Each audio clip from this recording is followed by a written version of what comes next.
e kaitia ki ana. Ki ngā mate kua whetūrangitia, haere ki te pō, ki te oki ngā tūturu mō te tangata. Haere atu rā, ngoi mai rā i te rangi Māori e. Tātou te hungora, tēnā tātou katoa. E ngā kai pupuri o ngā tikanga o Nepal. Tēnei te mihi atu ki a koutou mō koutou pōhiri ki a hau. Ngā mihi nui ki a koutou katoa.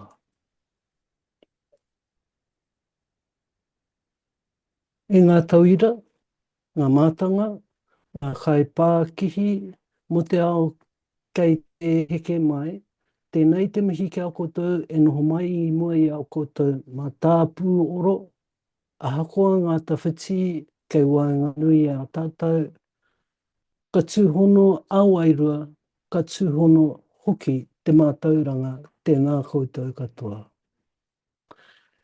My greetings to you all, my greetings to Dr. Pasang Sherpa.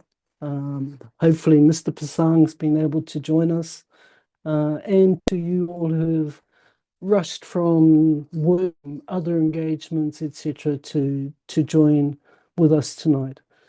As Dr. Pasang mentioned, to Auckland, I am the co-director of an organisation called Ngā Pai Te Maramatanga.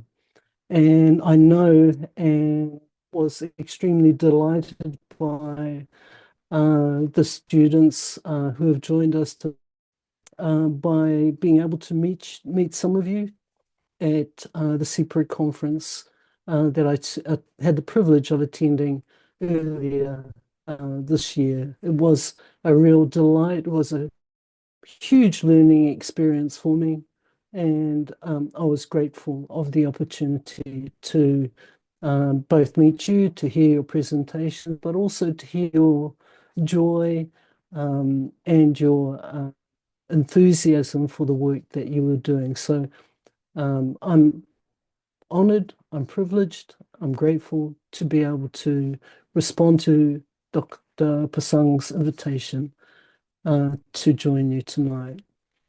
So a little bit about what I'm going to talk about tonight. Let me just adjust my screen a bit.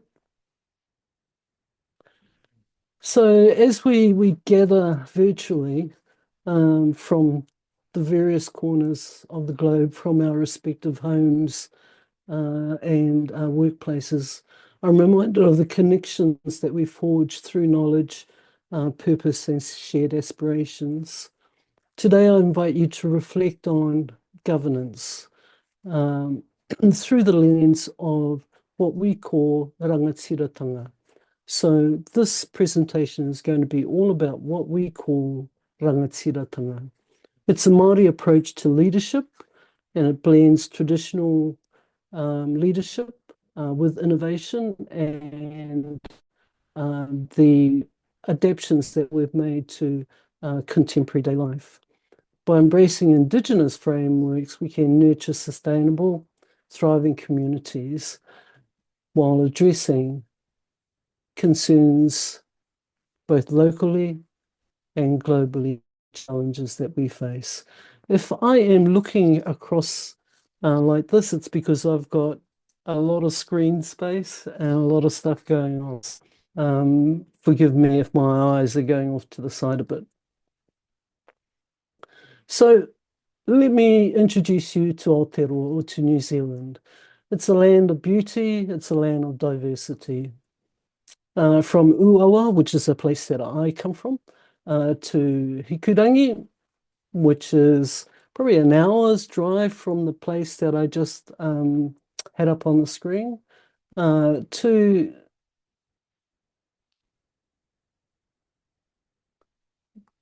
some awesome beaches.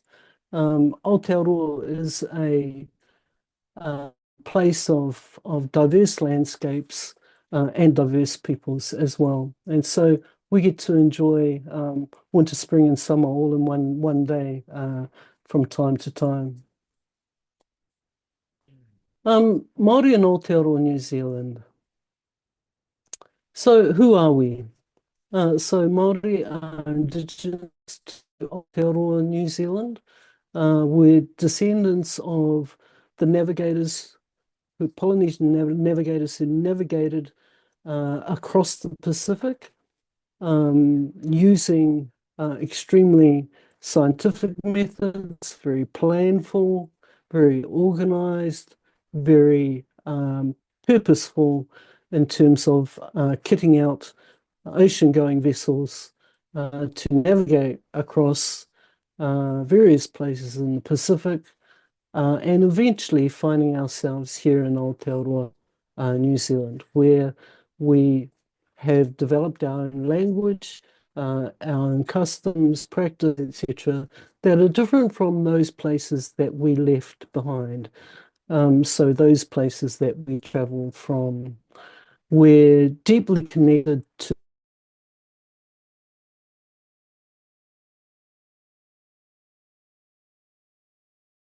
that we use to make sense of history, to make sense of relationships, to find purpose in the things that we do in our everyday lives. These connections form the backbone of Māori governance. Relationships are profound, and relationships are everything. So we may come into a room to discuss a particular concern. We would be more concerned about the relationship that we have with the other people in the room than what the issue is of the day. If the relationships aren't right, then the concerns, the issues, etc., are just not going to get solved. So relationships are everything. In Aotearoa, we make up around about 18% of the population. We're an indigenous minority. So what that means is that we live our lives in the face of a dominant majority 24/7. We live our lives as a minority in the face of a dominant majority, and that sets up a certain tension, a certain dynamic in our space here in Aotearoa. There are over 100 tribal groups in Aotearoa, New Zealand. The use of the term tribal is very common here. It's seen as a proud thing to be, to come from a tribal people. And all of our different tribal groups have different stories, different strengths, etc. So on this diagram here, you can see there's a pink. People who know Aotearoa, New Zealand will know that that's Auckland. If you come down, you can see a yellowy orangey dot. That's where I am, and that's where my home is. You come down and across again, you see an orange dot, green dot. That's where my father's tribal group is from. And out towards, there's a blue dot, and that's where my mother's people are from. Okay. So I just want you to consume this slide. I'm not going to go through it in great detail. It just simply gives you a feel for New Zealand, what our productive capacity is. For a little country at the bottom of the South Pacific, we punch pretty high in terms of getting markets, getting products to international markets, etc., etc. The important things for me are those notes down the bottom. We've got two official languages in New Zealand, English and Maori. The other language that's an official language is sign language. So we're largely a nation of monoglots. Pretty much everyone speaks English, and some of us speak Maori. So we don't have the same challenges in terms of language that we might be having tonight across our translation channels, of which I'm really, really appreciative of. Our political system is a constitutional monarchy. So uh, our monarch is King Charles of the British monarchy. So we are very much a settler colonial state and continue to be in this present moment. We have a population of about 5.2 million. It's a very young population, 25%, sorry, around about 55% of the Māori population are under the age of 25. And so that means that in years to come, provided they fall in love and have children, um, that's going to realize some significant population gains that cannot be realized by immigration. So other population groups can supplement their groups by people immigrating to New Zealand. But for Māori in New Zealand, we've just got to fall in love and do it all ourselves. The major religion in Aotearoa New Zealand is Christian. So it's just a bit of a background. Probably the other important thing to say is that the New Zealand Aotearoa has a welfare state. So what that means is that the state, we pay taxes to the state, and the state in turn provides support to ensure equity and opportunity with programs for housing, education, healthcare. Um, and we seek to create a system where everybody can thrive. So if you are unemployed, if you haven't got a job, then there's a package there that will help to buffer that. In many other countries around the world, that is not the case, but it is the case here in Aotearoa, New Zealand.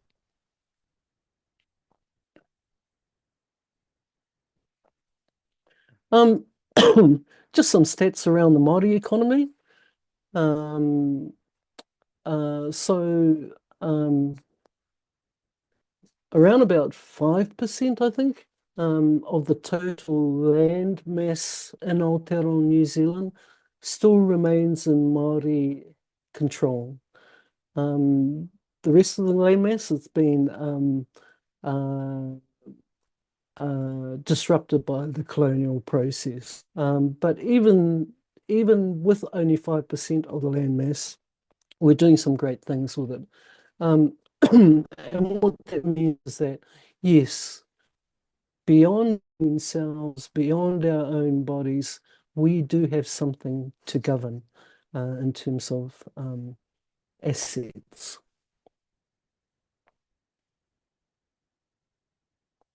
And I guess what that means is that we need to have strong governance systems to ensure sustainable growth and community well-being go hand in hand.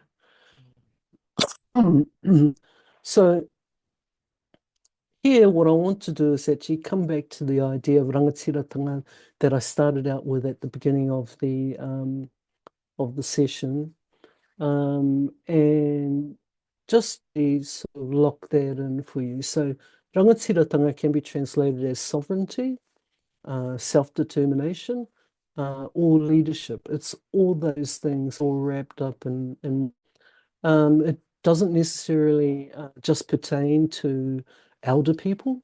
Younger people can manifest rangatiratanga within their own lives and find themselves in places of leadership.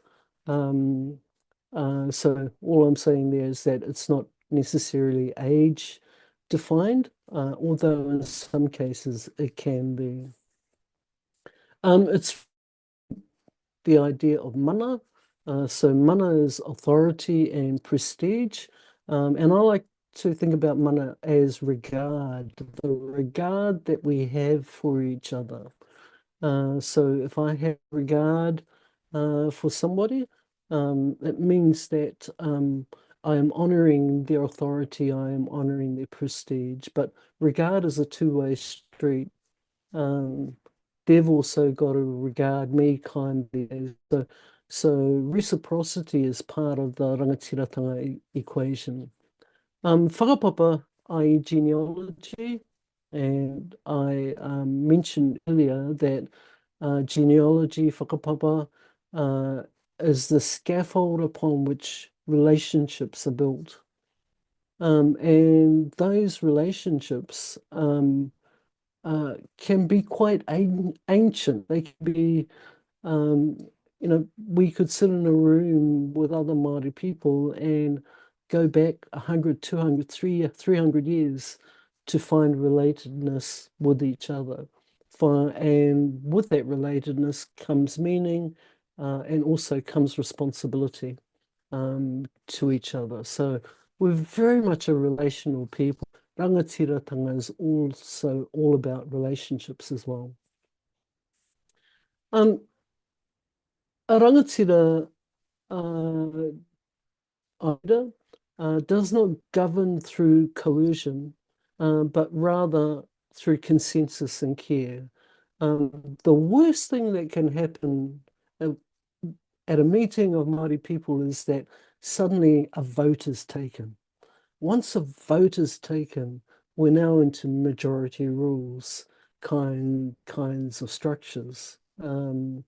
So uh, Māori will desperately try to find consensus with each other because we know that to find consensus, the things that come next will flow that much more smoothly um, and make a more significant contribution to collective well-being. So rangatiratanga is relational. It's about balancing individual and collective needs and aligning human activity with environmental stewardships or kaitiakitanga, resource stewardship, getting accountability across the generations. And that's where the whakapapa principle comes in. So that's rangatira.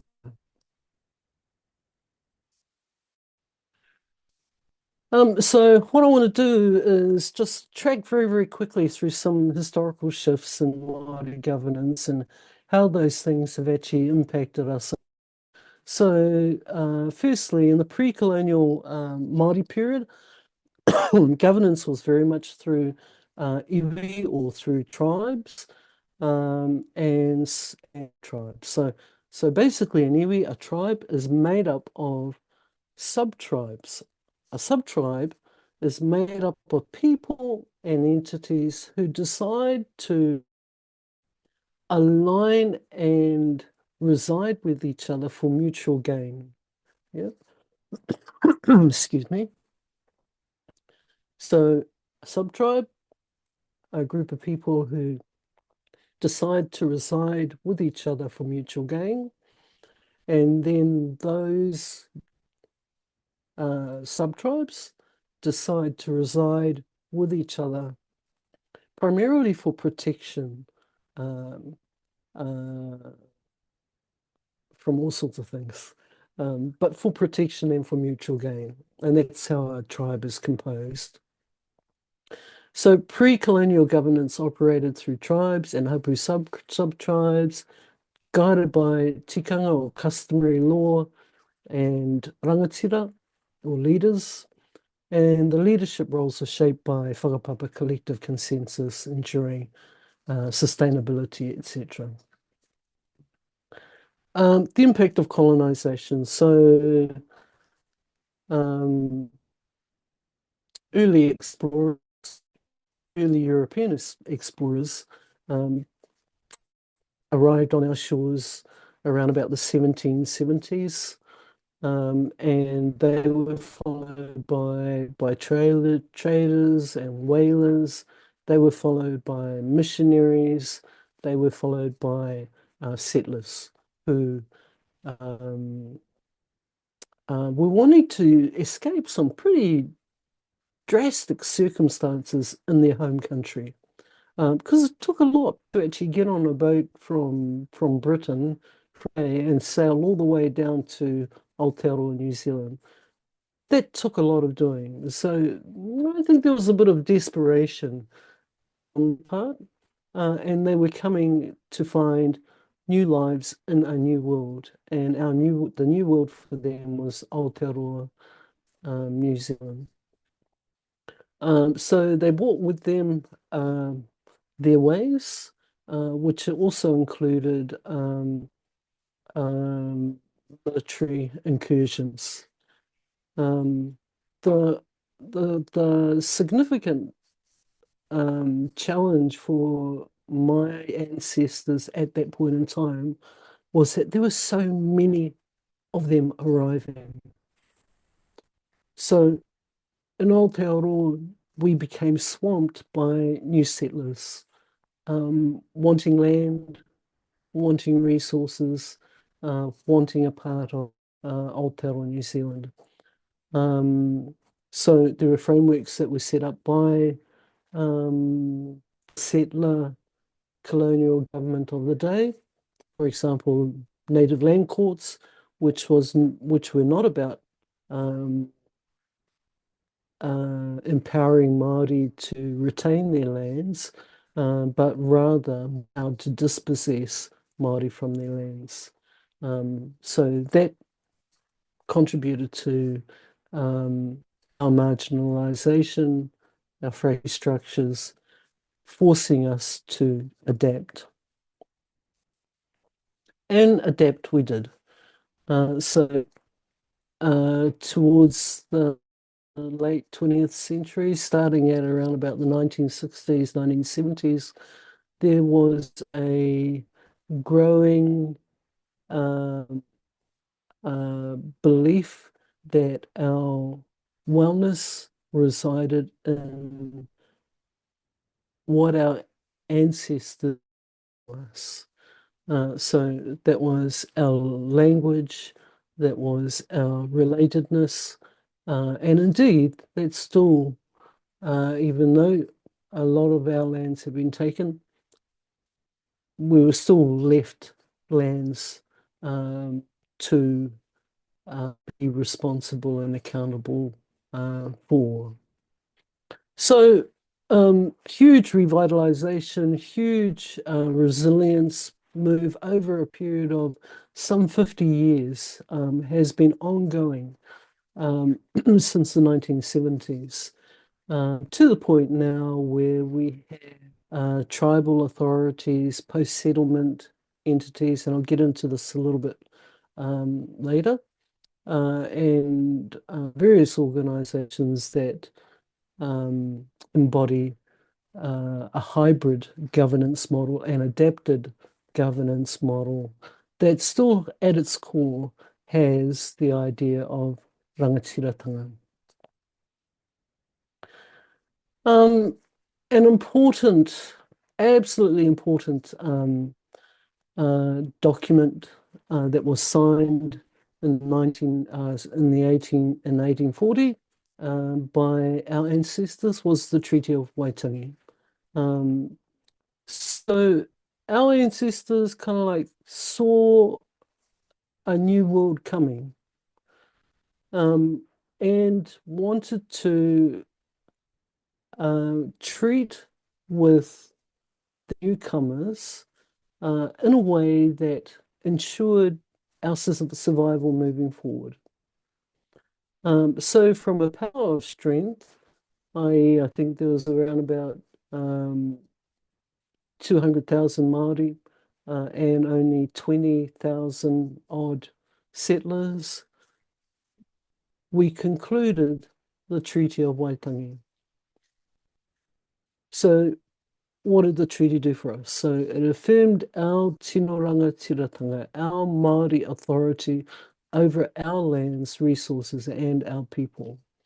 Um, uh, as things have been, and it shouldn't surprise anyone around this screen, that treaty had some force in the 1840s through to 1860s until basically the settlers just were driven by greed and avarice. And there was open warfare here in Aotearoa, New Zealand.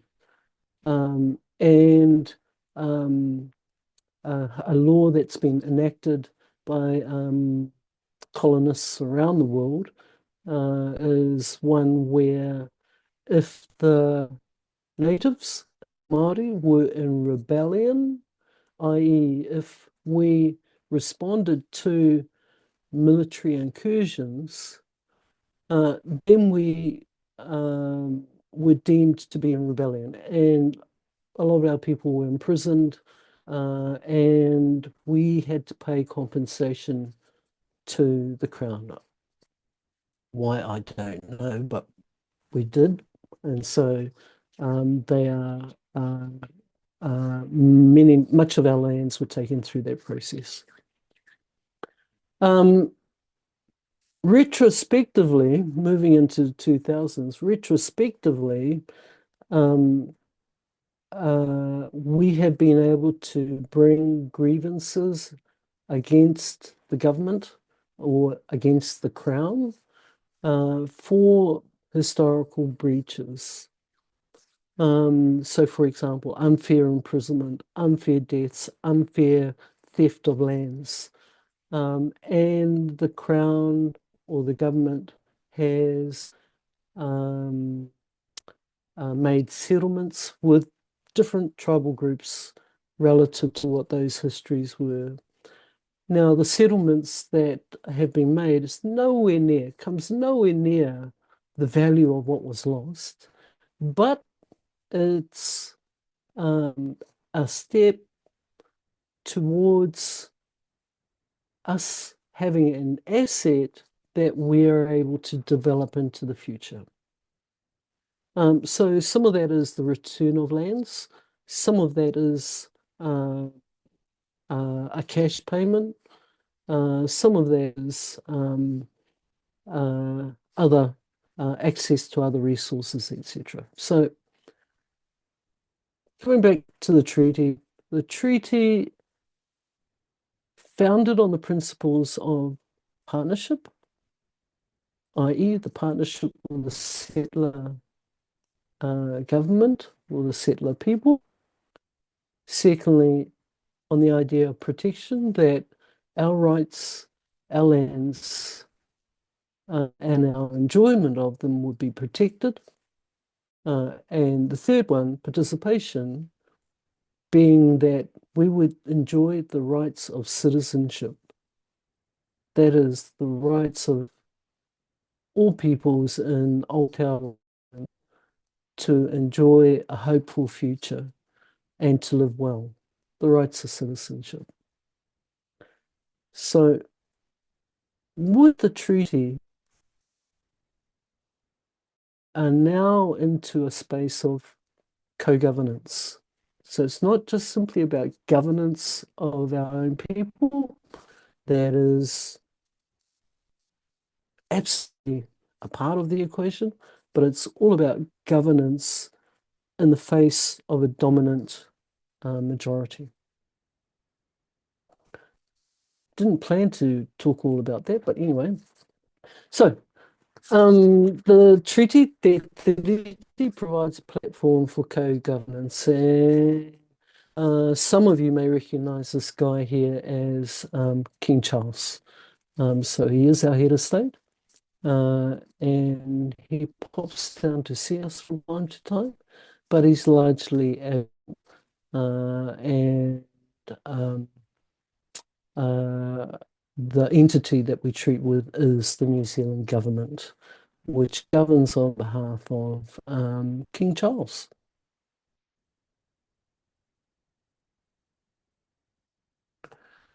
So, what is co-governance here in Aotearoa? So, co-governance is about sitting with each other and mapping a future with each other. So the other may be a local entity, it could be a school, it could be um, uh, people who have a shared interest in a lake or a um, reserve or a township. It's about sitting down together and planning a future together that's going to realize mutual benefit. And so some of the strategies in that process are shared decision making, the adoption of Maori values into uh, um, how the encounters take and how things are mapped into the future. And lastly, mutual accountability. We cannot just simply make promises that are empty. People have got to be true to their word. They've got to be good to the handshake, and they've got to be accountable. I guess if you're not accountable, then um, as we've seen this year with the right-wing coalition government that we've got in Aotearoa at the moment, that are pushing back on treaty promises, co-governance. Māori are very much calling them to account in terms of being accountable. Next year is going to be a very, very interesting year. I think a lot of the protests that are going on in Aotearoa, New Zealand at the moment have been very, very graceful, very kind, very tempered. This protest here, which occurred uh, while Dr. Pasang was in Aotearoa, New Zealand. This protest Yeah. um,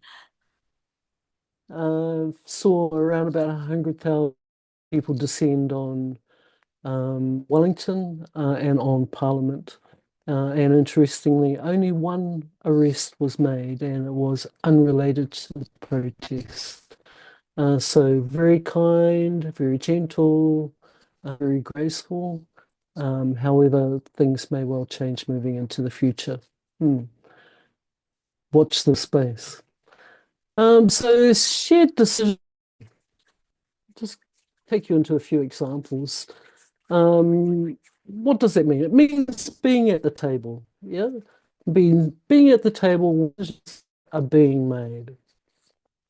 And it means an equal partnership, not just me listening and validating a decision, but coming together as equals and in partnership with each other, and integrating our respective worldviews. Again, coming back to the notion of consensus, voting is abhorrent to Māori people. We'll do it if we have to. Voting is abhorrent. Consensus building is the better way to go with agreed roles and responsibility. And a lot of this has also happened at the um, city council and regional council level, which is what the next slide is about. It's about local government. So you have government, where all the elected politicians get together in parliament, and then you have local government. And I think, correct me if I'm wrong, Dr. Pasang, this probably equates with your municipality framework, Yep. um, Mm. just as a parallel. Yeah. So in Aotearoa, New Zealand, we've got 67 territorial authorities, 11 regional councils, and these collectively are referred to as local authorities. Um, we also have a system of Māori wards. So you have general electorates, and Māori have the choice of either being in a general electorate or in a Māori electorate. So candidates will stand in Māori electorates, and those on the Māori list get the opportunity to vote for them, but they can't vote in the general um, the general electorates. Those in the general electorate can't vote in the Maori electorates.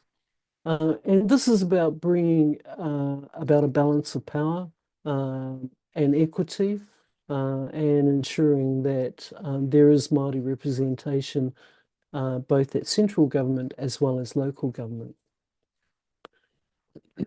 However, going back to the right-wing coalition government, um, they kind of like didn't like the idea of Māori wards and Māori seats and Māori representation at the local government level. And they basically said, we're going to bring in legislation to make you go back to your electorates to um, reaffirm Māori wards and Māori representation. And if you don't do that, then we're going to pass legislation to force you to do that.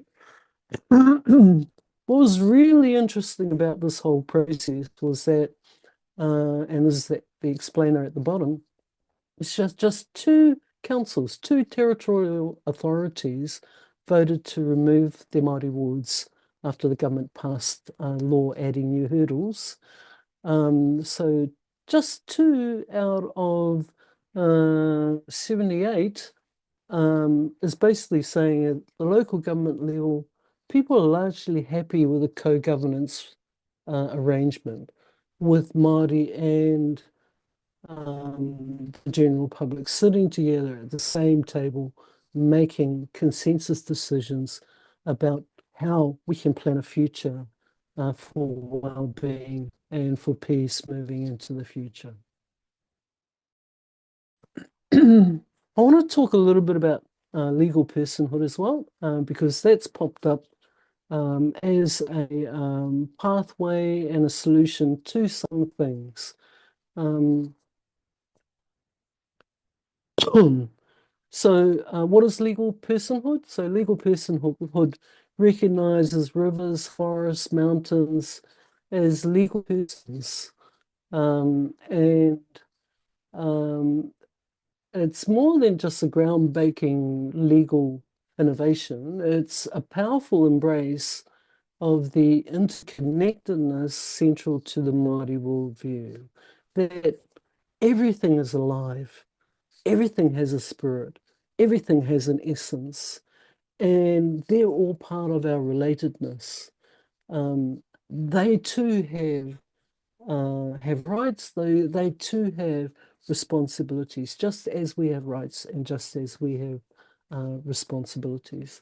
The concept reframes nature from a resource to be used and exploited into a living entity with rights, with value, with dignity.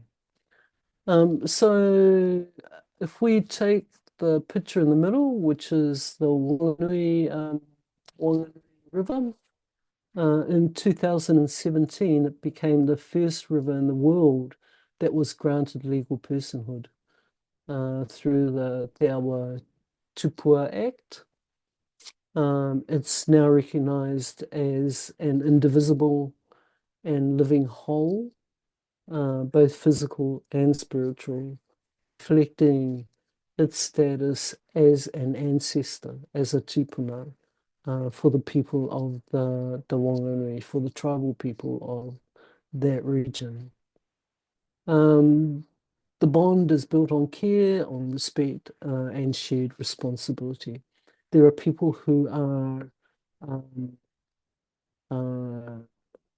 there are four people. There are four who are given the responsibility of being the voice for the river.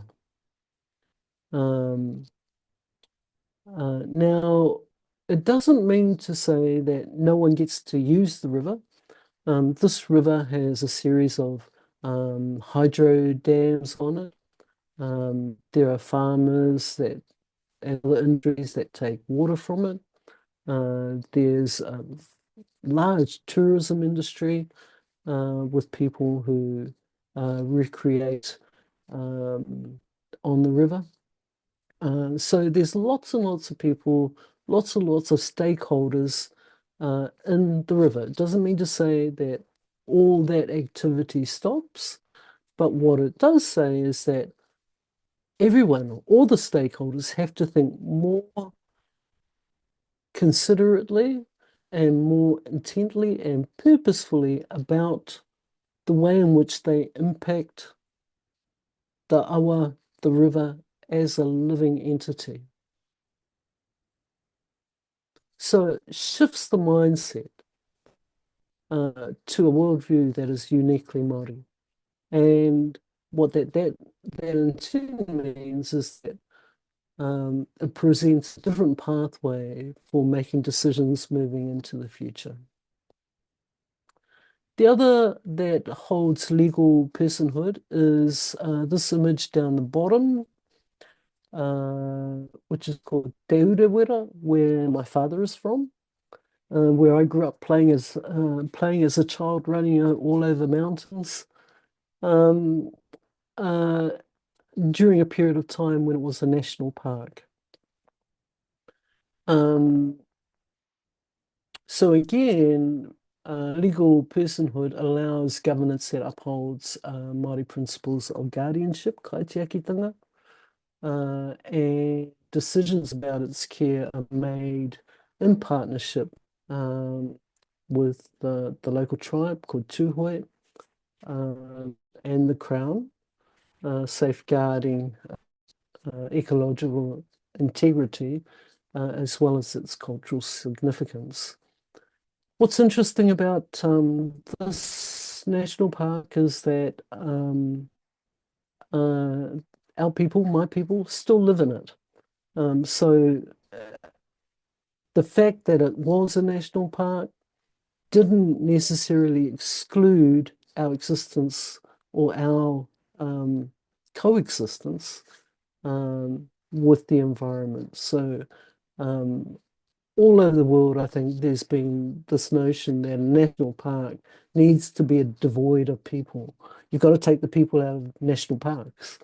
But we're part of the park. We're part of the land. We're part of the environment. We have just as much right to actually be within those environments as uh, all those other species that are part of the environment as well. So Te Urewera has always had our people in that land, and it will continue to be so as well. The mountain at the top we call the Crow Mountain or the Elder Mountain also has legal personhood, and I won't go into that at this point in time. Might be another lecture somewhere into the future. So there are challenges in terms of governance systems in Aotearoa. We've made a lot of adaptations and we will continue making adaptations moving into the future relative to the challenges that come up. I mentioned a couple of challenges before winding down. So most Māori now live in urban areas, away from our tribal homelands. For example, I live in Auckland, I work in Auckland, I live in Rotorua. My tribal homelands are further east from me. I have to work hard to continue to remain connected, as do other members of my family. Um, to be good tribal citizens and to remain connected. So we work really, really hard at that. Another challenge is balancing dual worlds. So we need to be able to navigate Te Ao Māori or the Māori world, as well as Te Ao Pākehā or the um, uh, Te Ao Pākehā, the white world, if you like. And we need to do that with confidence and adaptability. We need to be nimble in our ability to do that. And I guess the more we end up residing in urban areas, the more nimble we become. But that also has its dangers and disadvantages in terms of becoming more distant from our original homelands and our sense of relatedness. And there's the ongoing intergenerational challenge of determining what it means to be culturally grounded as Māori. Now, that's going to keep on changing into our future. It was different in my parents' time, it's different in my time. Who am I to say that, or who am I to shackle the next generation in terms of expectations about what a proper Māori is or a grounded Māori is, etc. The next generation are going to take that forward and create meaning for their own lives. My job is to actually provide them with as much choices and resources to be able to do a good job moving forward. And just the way in which the next generation has picked up the challenge of language revitalization, returning to community, advocating for rights, for land rights, for Indigenous rights. I'm really confident that we're actually going to be held in good hands moving forwards. But there's always tensions that arise when operating Western governance frameworks. Racism is rife in New Zealand. We have to deal with racism every time we walk out our front door. We've become good at it. But it doesn't necessarily mean that we have to put up with it. So that's an ongoing battle, it's an ongoing challenge. So just to conclude this part of our session, I want to play a little video, and it's about creating a talking resource. It's about creating a resource of information giving for not just for next generation, but for people who are living away from our tribal areas, and just teaching them a little bit about themselves. It's also an act of rangatiratanga. So what we're seeing here is an act of rangatiratanga, where we are taking our names, and in this case, we're actually correcting something that a misspelling on a sign, but we are actually reclaiming our own names and our own histories relative to our lands, irrespective of who owns them. So this is a mind shift. So our lands may be owned by somebody else, but we know exactly where they are, and we continue to have an emotional attachment to the histories and to our ancestors who resided upon them in the past. So I'll just play the clip now. I hope you enjoy it. It's only about 2 minutes long, so.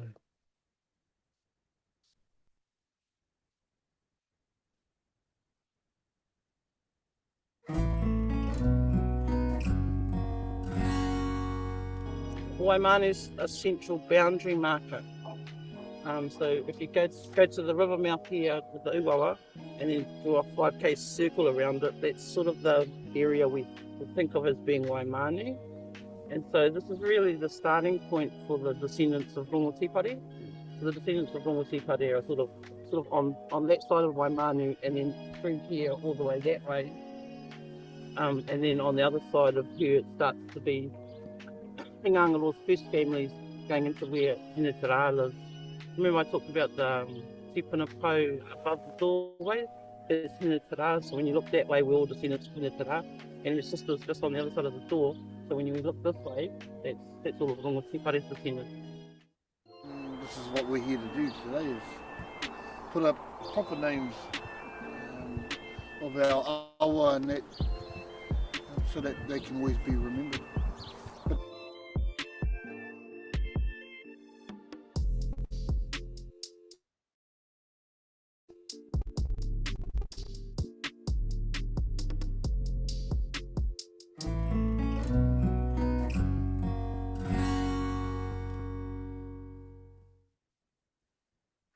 And I think I'm just going to leave it there and go to Q&A, Dr. Pasang. So I'm going to Yes. stop the Yes. share so Uh, we can. Yeah, thank you so much, Professor Linda Waimarie Nikora. I think this is a really great, and we learn a lot from your land, and we can also see a lot of similarity, but distinct stories, distinct connections, distinct now governance, and I believe that is the treasure for many indigenous people around the world. No, similarities, it distinctness. No, and for that one, we really cherish for each other's governance structures, customary governance practices, and our students have been learning the governance structures from different part of the country and also different part of the countries in Asia. So this is a great privilege for our students to learn the governance structures, the governance process, the systems, and also how that means, no, what is the basis, the principles from the Maoris, from and the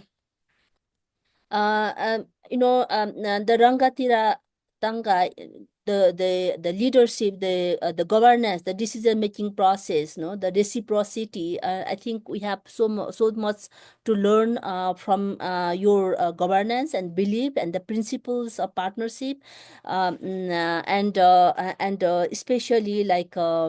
The how fighting for continuation of that sovereignty, to live with a respect and dignified life, and that also interests us. And thank you so much for coming up from the history until the present, with the ongoing struggles of indigenous peoples in New Zealand, among the Maori community, and along with the challenges. And I strongly believe that every challenge is also opportunity. And I wish all the best for turning those challenges into opportunity, and for keep on going with full of aspiration and hope and struggle in solidarity to live with the respect and dignity. And I really would like to once again thank you so much. And your presentation was on time and just on time. So we have for half an hour now, and we'll start with the uh, you know, um, we'll begin with the uh, uh, we will begin with a few questions. I would like to request all our participants to on your video. Now we can see this is a plenary, and so that we can see each other's. This is so that we can feel each others, we can be with others. We build on, we keep on inspiring each others, and. Yeah, and just to inform you one another part that right after this question answer session and the responding session, 7:15, I would like to remind our student that 7:15 we'll resume our class for the after the break. So after this session we'll have a 15 minutes break. You can have a take a break right after this session, and then after that please join the classroom. This is not the classroom. This is the we made a virtual Zoom for, so that we also have an audience from outside. But I would like to request all our students to go to your classroom link, not this one, after this one. Okay, that part. And then I just would like to let you know that we are 51 of us here. I was expecting like around 50, but more friends are coming and going. Still, I'm hearing, receiving notes from our friends that, they are struggling with the linking, joining the link. Hopefully next time maybe we'll have a training, on this, registration and link. And then also, I would like to apologize for the interruption of the Nepali translation in the middle, because Biswas is joining from Kanchanpur. Biswas is my colleague from Cypriot. He's in Kanchanpur since 2 weeks. He's doing a lot of community levels, training among the youth and the women's and the leaders, if a revival of the Tharu skills, the baskets weaving, and he said like the electricity is gone, he could not connect, and our Narendra Lama, our colleagues also, he tried, but all these technical hurdles made them bit tough. But one good part is after this presentation we'll be sharing the papers of this presentation, and we are really really thankful for Professor Waimarie. She really really made all the Google translation, no. So the translation of all this presentation also in Nepali already. I have already shared this whole paper among my students. I would like to request Sarana right after this event, share the paper to all the our participants, so that we'll get the insight. It's not like a formal translation, but it's a Google translation. But I have gone through those translation, and the substance of the presentation you can no capture, no. And also both in Nepali and English. So this is a really really, we are really thankful. We need to learn a lot. We also have been learning a lot from Professor Waimarie. And so now I will stop. So I will get let's take the opportunity to hear from our speaker also. So I will take a five first questions, and after 5 questions, because we have a limited time, and please also keep on writing in the chat box, no, those who are interested to have your to speak, so that it's more kind of interaction also. I would like to request to raise your hands, and the first comers first will be served, and those hands. And I would like to request Angnima to Sarana and also Narendra Lama to help me, for sometime I missed out, no, so that make sure like in sequential order the floor will be given to you. And so I will take a first round of questions from the plenary, and after that, let's see how much time we'll have. And the first questions will request Professor Waimarie to respond. And if there's more questions, please put your question in the chat box, and we'll go for another second round. And for another 20 minutes, we'll go to question answers. So and once again, thank you so much. That was really really awesome, and I also personally learned a lot. Okay. So let's open the floor. I just would like to applause for the wonderful presentations. Now I would like to request the any hands for any question answer. The question answers from the time is now I start. So please raise your hand, or you understand everything. Okay, so I go to Nirmal. Please, Nirmal, please over to you. And also, I would like to request Nirmal, please introduce yourself, who you are, and then please point out your questions. So first Nirmal, and then second Gitanjali. So I will put the sequence, and I would like to request Angnima and Sarana and Narendra Lama to make it in coherent order, because we are now 52 participants, so maybe I missed out some of the raised hands. Okay. So over to you, Nirmal, and after that, Gitanjali. So let's collect 5 questions now. Over to you, Nirmal.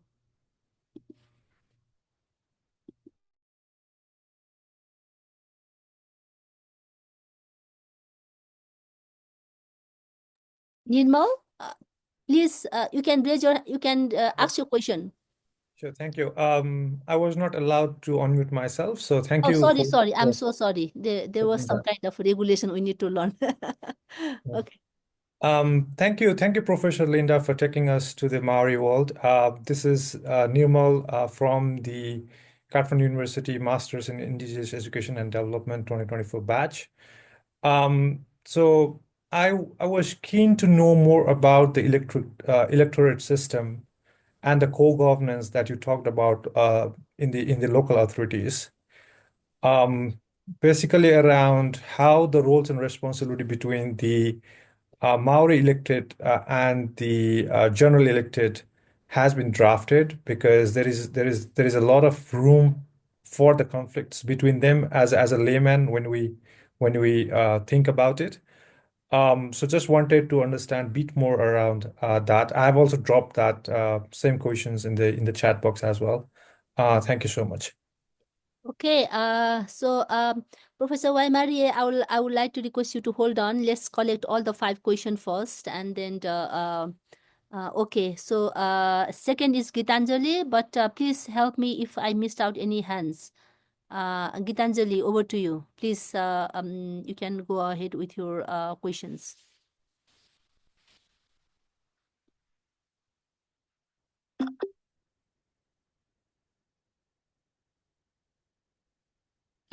Okay. Thank you, Dr. Pasang, and thank you, Professor Linda. It is a pleasure to again hear from you. I am Gitanjali. I'm also from MIED 2024 batch, and we met during Hilton when you were here in Nepal. I had actually 2 questions, but Nirmalji has already asked one about the co-governance, and we also saw how the Maori leader kind of, reclaiming the identity disrupted the parliament system. So we were interested to know about that. And at the same time, another question is, while you have mentioned that, like how due to the urbanization and mobility, the younger Maori or the indigenous people, not just in the Maori, but even here, the indigenous people are kind of detaching, in a way, detaching themselves from the nature, from culture, in this dual kind of world. So what is your recommendation, or what is your say to this new generation? How do we balance that between this world and our world views? How to balance that, so that we all are connected towards our roots and we can reclaim our identity, or reclaim our identity. Yeah, that's it. Over. Is there any hands? Thank you, Gitanjali. I see one questions. Sarana, maybe you want to read it out. Uma.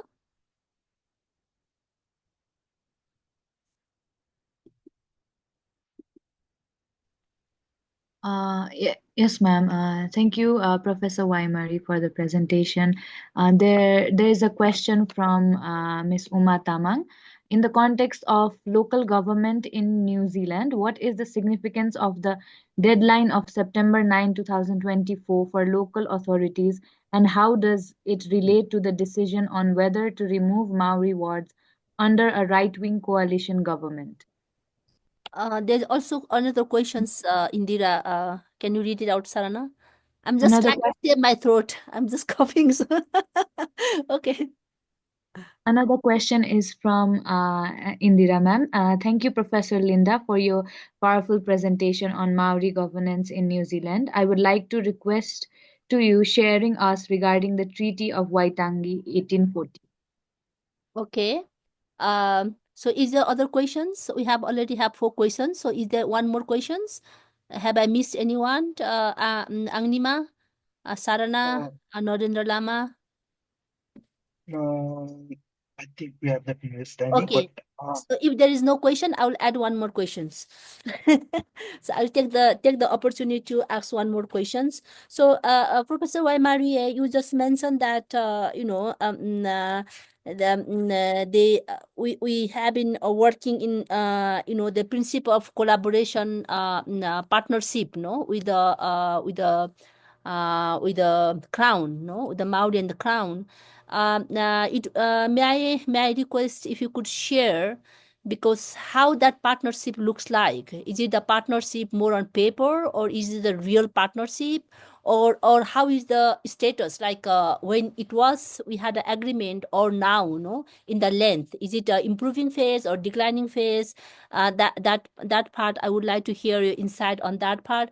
And then another part is also, like indigenous people around the world is craving for in equal footing basis, no? Even when I was requested to respond on the IPCC 6 assessments in the global high level dialogue in Glasgow, one of the standpoint I I really push like it's so important for indigenous scholar, the researchers, the scientists to have stand as a equal footing basis rather looked way the other way around, no. So that is also in line with the substance of the partnership what you have been mentioning in your agreement. So it would be great if you could share a little bit insight on so that we can learn from your experience. Sarana, would you like to read one more? There's one more, and then we go to Professor Waimarie for response. One more questions from Mayalu.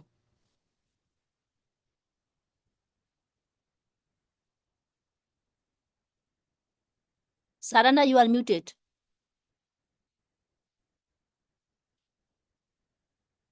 Okay, Sarana. Okay. The question from Ms. Mayalu Lama is, thank you so much, Professor Linda, for your presentation. How does the legal recognition of rivers, forests, and mountains as legal persons contribute to sustainable environment in New Zealand?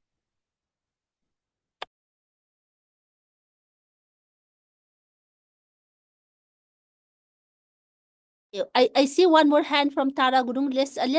Can you take this question in the second round? Because now we have all 6 questions. So let's hear the response of 6 questions. And in the second round, I'll give the floor to Tara Gurung first, and then other friends who are interested. So please bear with us. Hold on for the moment. Let's hear the response of the 6 questions so far from Professor Waimarie, and then we'll go for another second round. So thank you so much. Please, over to you, Professor Waimarie. Tēnā nō koe, Dr. Pasang. Thank you. And what a great bunch of thinking, engaged students. So many questions. And I'll try to answer at least some of them along the way. So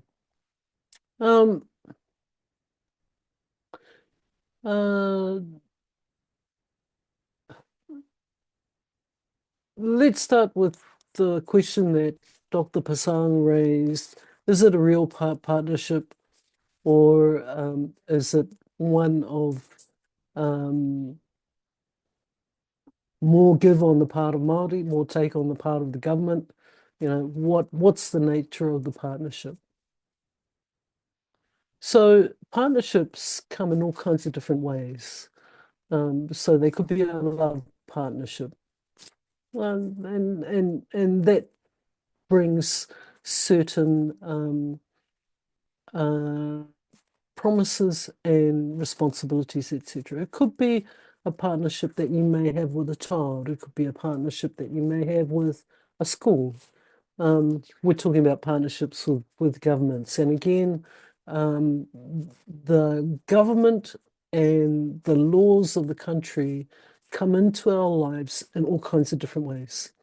So it's not a partnership of equals, if you like, in the sense that you have a parliament, and then you've got a Maori parliament sitting here, and they're equal to each other. The nature of the partnerships are more entangled, I would say. And they tend more to be at the level of the tribal group as opposed to a pan-tribal entity called Māori. So the partnerships tend to be at the level of the tribal group. And those partnerships, particularly where the government has settled historical grievances, those settlements are then enshrined in law. And that is where, I guess, the aspirations of tribal groups gain momentum and force relative to the government and the general public, because government is a representative of the general public. And so relationship isn't just with the government, it's with the general public of New Zealand. So on behalf of the general public, the Crown has signed this contractual arrangement into existence. So that tends mostly to be at the level of tribal entities. Now, there's a question around the Maori wards and how does that all work in terms of our electoral system. So we have two electoral wards, if you like, or systems. So we have the Maori electorate and we have the general electorate. If you are Maori, you have the choice of going on a general electorate or on the Maori electorate. So candidates who stand in the Maori electorates are Maori, and I get to vote for them to represent me. Candidates who stand in the general electorate can be anyone. So a Māori person can stand in the general electorate, but by and large, it's usually non-Māori who stand in the general electorates. So what that means, so there's two statements being made here. The first is, by having a Māori electorate, we're saying that it's valuable to have Māori represented into the political conversation. It's important to have Māori presented in political conversation, and the way to do that is for Māori to be able to choose their own representatives to be able to do that. So that's how that works, and I'm not too sure if that's answering the question. Yes, a lot of people that's fair here in Aotearoa, New Zealand, and with the right-wing government, they're threatening to do away with the Māori electorates, with the Māori wards, because they don't see that as upholding an apparent principle of everyone being equal. But, I know that when it comes to minorities and Indigenous peoples, the system is not fair. It's actually quite unjust. And so you need to have checks and balances to ensure that that sense of fairness, equity, and justice comes back into the equation.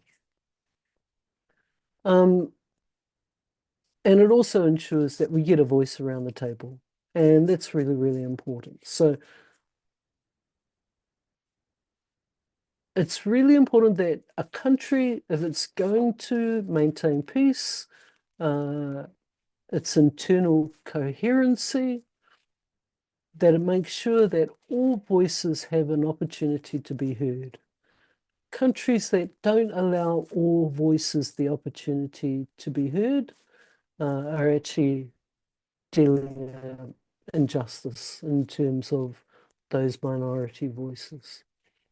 The other, I guess, check and balance is the coalition government. So we don't have a first past the post, so it's not the part.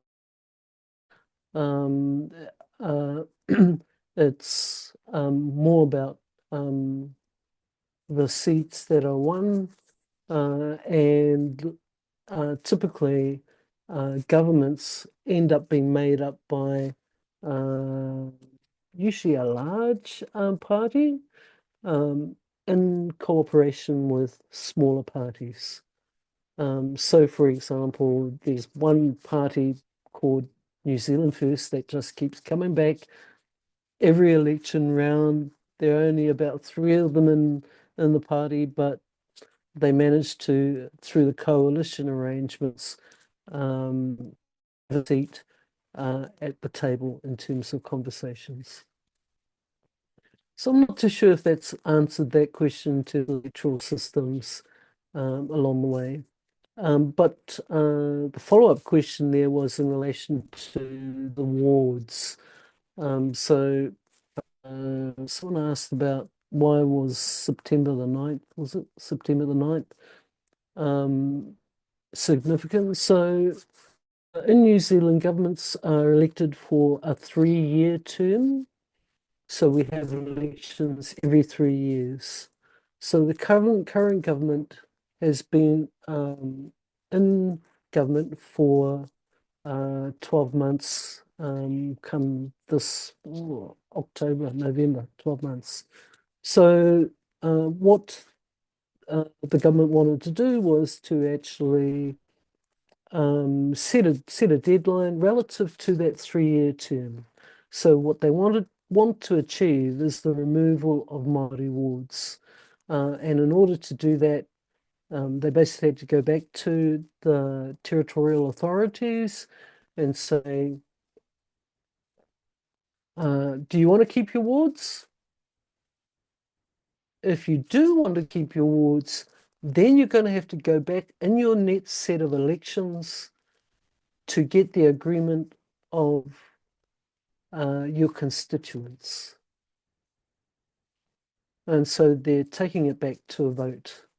Whereas previously the territories were able to say, we're going to constitute ourselves on the basis of general wards, Māori wards, because that's the right thing to do in order to get the people who need to be around the table making the decisions. So Indira, a question around the Treaty of Waitangi, 1840. I think that not all nations, not all Indigenous peoples had treaties. And the treaty making with Aotearoa New Zealand came late in the history of colonization. So you had the West moved out of Europe, the UK, Britain, the Empire, into what we now know as the United States, Canada, Australia. All those countries were subjected to colonization way before we were in Aotearoa. So when the Brits finally got to Aotearoa, that actually began to feel the pangs of consciousness in terms of their treatment of Indigenous people around the world. They were beginning to be self-reflective, and other countries were very, very critical of the way in which they had treated Indigenous peoples in the colonial process. So 1840, first encounters with people from Europe came around about 1770s. So 50, 60 years later, we're signing the Treaty of Waitangi. And they were seen as devices to treat kindly with Indigenous peoples. Now, what did we see it as? We saw it as a device for these settlers to control themselves. We saw it as a device where we could say, look, hey, we'll take responsibility for our people, but you better take responsibility for yours as well, because they're causing problems. And okay, here are the 3 critical areas that we want to treat with you about, and that was the protection of all that was ours. So our lands, our forests, our estates, fisheries, our peoples, responsible for the government of ourselves, for our own governance of our states, our lands, etc. We'll take responsibility for that. That's not your responsibility. Your responsibility are all those settlers that are arriving on our shore. You need to take responsibility for them. And then we need to take responsibility for each other in order to ensure a flourishing future. which means we've got to work together. And it means that in order to be able to work together, it means we have to participate. And if participation looks like Māori wards, then that's what we're going to do in order to participate. So I think relative to other countries, here in Aotearoa, even though the treaty was considered a nullity, it had no force. It had really no force up until the 1970s, 1980s. And again, the colonial government began to become more self-reflective and concerned, because it's not good to have a significant minority who's upset. It's just not good. It's not good for peace. It's not good for relationships. And so governments around the world, have to make sure that they're treating well with people. Should we pause there and go to a second tranche? Thank Dr. you, Pasang? thank you so much, Professor Waimarie, for your response. And now we do not have much time, but we have already three questions, and I would like Sarana to read it out, or for Tara Gurung, I think if you would like to speak out or maybe read it out. Nobin, would you like to speak out or read it out? Maybe I will give the floor to Tara Gurung, and then maybe you can share so that we can hear your beautiful voice also. And then Nobin, also you can introduce yourself also, and let's have a couple of questions more, and then we go to the round response and wrap up the today's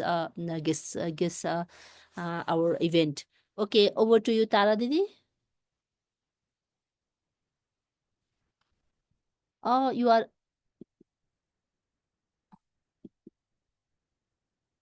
Tara Didi, are you okay? Hello? I can unmute myself now. Thank you sorry. very much. Yeah, please. Yeah. I wasn't able to unmute Yeah, myself. I think there was some technical kind of issues. Please go ahead. Then Tara Gurung, and after that, I'll give the floor to Nobin. Or if you have some kind of internet issue, Sarna can read it out, and then I go to Palsang. And then I have got also message from Mr. Pasang, one last question, and then we'll go the last round of bits. Okay, over to you, Tara Gurung. Yeah. Kia ora, Professor Waimarie, and thank you so much for taking us all the way to New Zealand and sharing your story with us. I think it's the story of most of the indigenous population worldwide, globally. I think we all face similar challenges. I was very pleased to hear that 5% of the land has been reclaimed by the Maori people, and you own it. And in Nepal, unfortunately, it's not that case. I think we're losing ground, and whatever we thought we owned isn't ours as such. And with the current in the current political scenario, where most of the rural areas are now annexed as into municipalities, the ownership of that patch of land is widening, which means our access to those resources is now limited.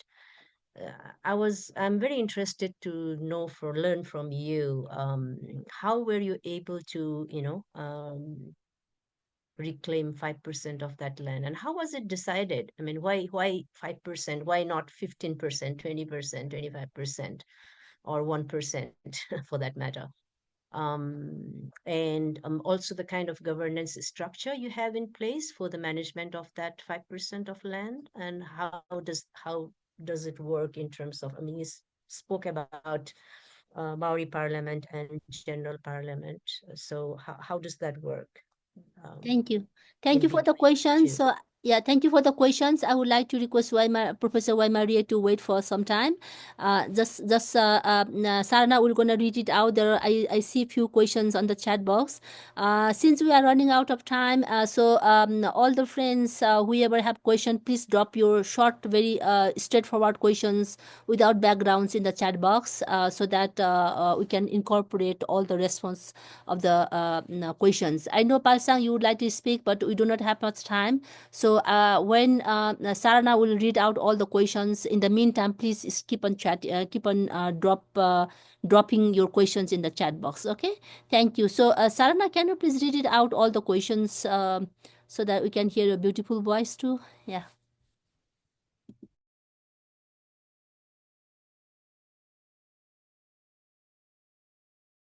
You need to unmute, Sarana. Okay, ma'am, it's working now. The question is from Mr. Praveen Kumar Dita. I would like to request you to relate in the context of Nepal regarding the Treaty of Waitangi 1840. Should I move to the next question? Yeah, read all the questions. The other question is from Mr. Nabin Paudel from Cypriot. As seen in the presentation, the principles of Maori customary governance is so perfect, but instead of adapting to Maori customary governance system, why Maori were forced to adapt to new governance system? Is it due to less support of people towards Maori community during voting, or due to challenges as you showed in the presentation? So the next question is from Mr. Joy Prakash Tripura. In your presentation, you mentioned that 55% of the Maori population is under the age of 25, meaning they are youth. You are working hard to preserve Maori culture, traditions, governance systems, but urbanization and Western colonization have made this very challenging. Since all indigenous communities face similar problems, my question is, what steps are you taking to encourage Maori youth to protect Maori culture and rights? Those are all the questions. Yeah, Palsang has been raising her hand. Did you drop your questions in the chat, or you really want to speak in front of the Professor Waimarie? If you really want, let's go ahead. Okay. Thank you, Professor Linda. Okay, म त नेपालीमा राख्छु ma'am एकदम छोटोमा है can you show your pictures? Can you show your pictures? We want to see you, not the screen. We want to see your face. Okay, good. म त नेपालीमा राख्छु किनभने अलिक छोटो नै ल नेपालीमा भन्नु, म ट्रान्सलेसन ट्रान्सलेसन गरिदिन्छ। जुन यो मौरी समुदायमा 18% चाहिँ के अरे जातहरू बसेको छन् भने त्यसमा पनि के अरे अफिसियल भाषाको रूपमा चाहिँ मौरी भाषा पनि प्रयोग भएको छ त्यहाँ होइन। त्यो चाहिँ कसरी चाहिँ अब 18% मौरी समुदायको पनि अफिसियल भाषा बनाउन चाहिँ उहाँहरूले कति प्रयास गर्नुभयो, कति सङ्घर्षपछि चाहिँ मौरी भाषालाई पनि अफिसियल भाषाको रूपमा प्रयोग हुन सक्यो भने चाहिँ जिज्ञासा म्याम भनेर। Okay, thank you, Palsang. I understand your question, so maybe I will just translate very quickly. So Palsang is one of our students, and then she has a question like, the 18% of Maoris have been really pushing for making Maori as an official language. What was the story behind it, for making the Maoris as a national language? That is the question. Earlier, Joy Tripura from Bangladesh has a question he already read out, and he's also our students Joy from Bangladesh.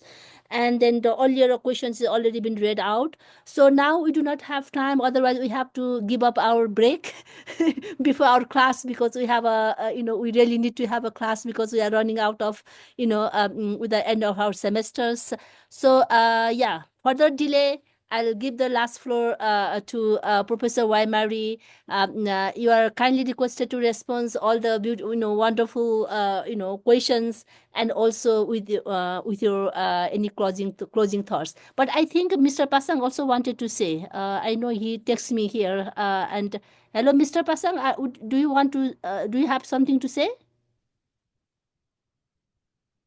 Yeah, please go ahead. Otherwise, I will be in a problem.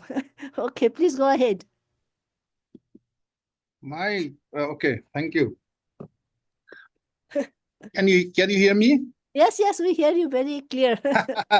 Okay, thank you, Professor Waimarie, for your informative and insightful presentation. It is a wonderful opportunity to learn from you about the Tikanga, Rangatira, and co-governance systems. And I'm curious to know what challenges exist in integrating and acknowledging Tikanga within the mainstream judicial systems. And is there any conflicts between Tikanga and common law principles? Yeah, these are the two questions. Thank you. Okay, thank you so much. So over to you. Further, any things additional?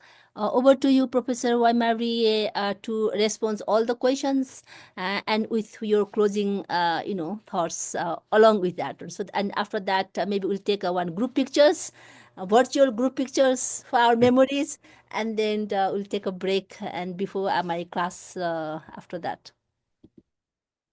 Tēnā koe, Dr. Pasang, could you just tell me how many minutes I've got? Yeah, if you could respond in 5 to 7 minutes, would appreciate. Okay, alrighty, no, that's fine. It's just I'm on my different clock to yours. Okay, so where to start? The one of the questions that kind of like piqued my interest was from Nabin, who asked the question. Who says that, Māori customary governance sounds so perfect. So how come we had to change? And it's the answer is very simple, is that we're a colonized people. When you're colonized, your life ways, your laws, your traditions are minimized, they're diminished, and you're expected to, particularly when you become a minority group, jump to the tune of the majority group. And so pulling our governance systems back into place has been a perpetual process of clawing ourselves back through history. So it doesn't mean to say that as Māori people, we didn't sit with each other according to our traditional governance systems. We continued to do that. But when it came to actually engaging with mainstream society had no interest in our governance systems. It was majority rules, and we were not the majority. And so that's basically how that played out over time. But last 50 years, huge renaissance, huge clawing back, huge reinsertion of ourselves into the public and political consciousness. And as we walk down the co-governance path, finding our governance systems to continue to be of use and service, not just to us, but to the general public more broadly. So I hope that kind of like just addresses or touches on that statement. There was another question about language revitalization. How did we end up with Māori becoming a national language? So around about the 1970s, 60s, 70s, the alarms were sounding in terms of language loss, and we had to do something about it. The government wasn't going to help us. We only had ourselves to help ourselves. So what happened was that the grandmothers decided that the way forward was to take preschool children under their wings and just talk Maori to them. And so there was a whole movement set up around the idea of a language nest. So before the child turns 4, grandmothers would take those children and teach them Māori. And there were around about 600 odd language nests that just mushroomed across the landscape in the space of a couple of years because we could do it. And this was happening in people's homes, garages.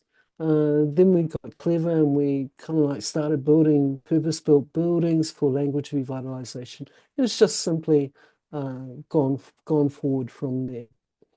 How did it become an official language? I actually don't know the answer to that, but it did. And I'm not complaining. So I think that's probably a good thing. Great that Māoris have managed to reclaim 5% of land. And I think this is speaking back to the person who asked the question earlier. So how was it made possible? So the Treaty of Waitangi, if you breach a contract, yeah. So let's say you've got a hire purchase contract to buy a car. If you breach the contract, then they can come after you to either get the car back or get compensation. So the Treaty of Waitangi was a contract. The Crown breached the contract. We were able to actually submit grievances through a tribunal process that heard the historical claims, pay up and settle. Otherwise, you're going to have a bunch of unhappy Maori on your hand. So part of those settlements have been in land, part in cash, part in other resources that enabled tribal groups to actually begin to stand on their feet again and to be self-determining in terms of our own future. We have great aspirations beyond 5%. And it's not just about land. It's also about leadership, it's about data, it's about every conceivable research resource moving into the future. Tikanga and the legal system, use of te reo Māori within the legal system. So if you look at a lot of our legislation, you see the increasing inclusion of te reo Māori words in the law, and with Māori words come customary practices. I'm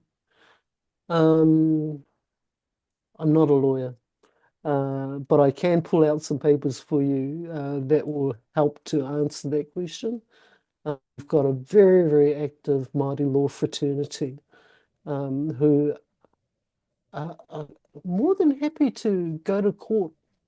I suppose that's what lawyers do.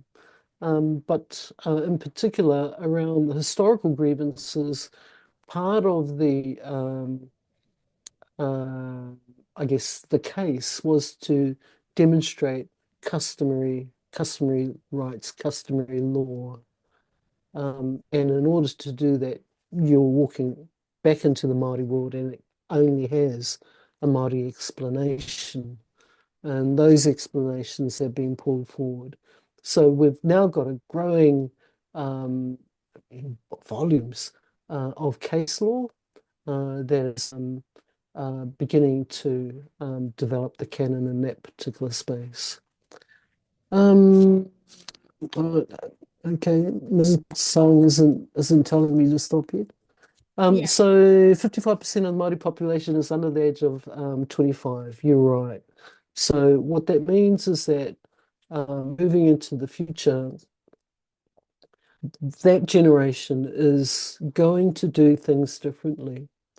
And so my job is to find ways to enable that generation to remain connected. It's my job to find ways for them to plug in if and when they're ready. So if I look at my own life, if my father dragged to his tribal lands and made me live there, I'd probably kick up a stink. You know, I want to live a modern life in a modern city, travel the world, and I want to do all sorts of things. The same is true in terms of the next generation. What my mother and what my father did was ensured that the pathway for me to continue to plug in was always there. So I think that's what we've got to do for the next generation. And I think the other thing that we've got to do with the next generation is to make sure we continue to call to them. So make sure we continue to call to them. If we stop calling, then they're going to feel excluded. They're going to feel as if they haven't got a place. If we continue to call to them, continue to present a way for them to find their way back to themselves, our job, and we're doing it well. So on that note, I'm going to bid you all good night. It's now 2:30 a.m. here in Aotearoa, New Zealand. So sorry. I really enjoyed sitting with you this evening. I'm looking forward to next week talking about research. And I wish you all well in your studies. I'm sure you're going to have a great conversation after your break, but I'll bid you good night at this point. So, tēnā koe tau. Thank you so much, Professor Linda Waimarie. We really, really appreciate it's 2:30 a.m. Already. Will not take you, keep you more, maybe, but just we'll take one group pictures with our all our friends today.